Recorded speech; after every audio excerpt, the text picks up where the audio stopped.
Hey everybody, Grifty. Wait, what channel am I doing this for? Alright, hey everybody, James. I haven't done a movie review in a while, so I'm kind of trying to kick that up real quick. And I noticed screwing around on the internet, there's actually a lot of speculation about this movie Goodfellas because in the movie, they kill a made member of the mafia. And then the speculation is basically, okay, why did they only kill Tommy for this? Why didn't they kill Jimmy and Henry? Because they were there too. And a lot of people are, speculating about why it was just Tommy and not all three of them, because all three of them were participants, more or less. And again, this is based on a true story, and this is a lot of the rules they talk about in the movie actually are rules in these crime families, or at least they were at the time. That I don't actually know what the rules would be now, obviously, because I'm not in the mafia, and if I was, I wouldn't be fucking telling people, obviously.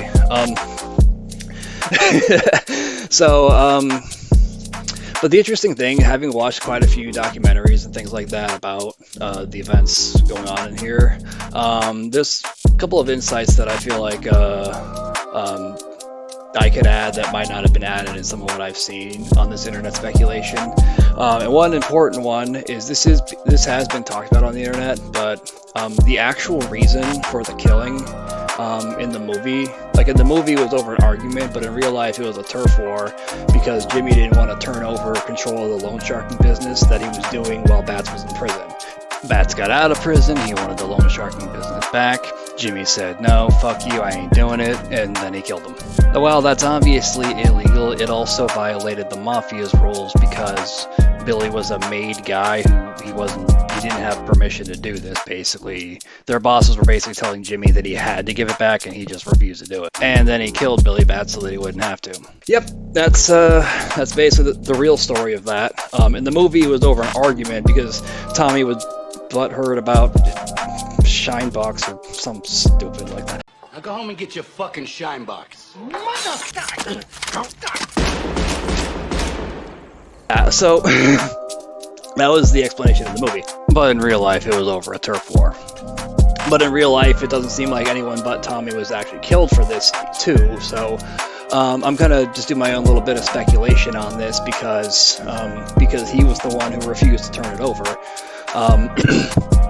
But then I started thinking about it more, and I realized that a lot of the speculations going on seems to be accurate in the sense that there likely was a business-related reason for the decision. Killing Jimmy would have meant not only moving the loan sharking business to someone else, which they probably did want to do, but also losing the money he brought in because he was the one planning all these illegal things with this crew that he was in. So killing a person planning it would have meant losing money. So they had to kill one of his members as an example, and kind of eye for an eye. If you think about it, kill more than one person. Only one person of theirs was killed, so why kill more than one of theirs? There was that too. The other thing too is it seems pretty likely that the mafia at the time knew that Henry was the least violent of the group. The heists that he planned himself were all done without violence. It's actually pretty interesting the way he did one of them.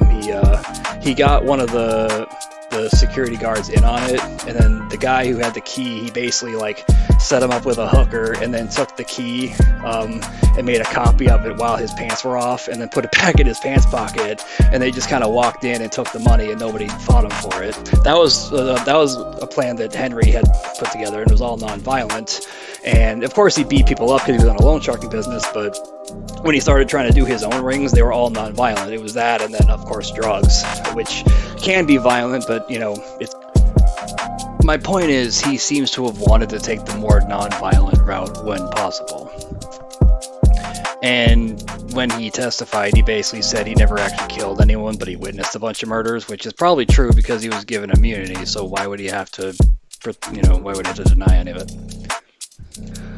Yeah, so, and he's also the only one, as far as I'm able to be aware, he's also the only member of the trio he was in that did not do hits for people. So So if the Mafia knew all this about Henry Hill, they probably knew that he was likely only a participant in the sense that he was there and it happened in front of him. And so, naturally, that made Tommy the most logical choice. He was not involved in the planning of any of these money-making rackets. He was more likely than Henry to have been active in the violence towards this maid member they wanted revenge for. And they only needed to kill one because only one of theirs was killed, and really, they only need one to make an example, if I'm being honest.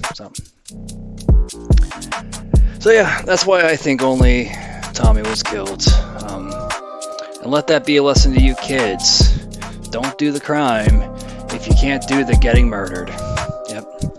Oh, and just so I'm clear, this whole video I've been referring to a deceased gangster named Tommy DeSimone. I forget what his name is in the movie, but I'm not referring to any other Tommy that you might have heard of. I'm referring to this dead gangster named Tommy. Just so we're clear. Got it?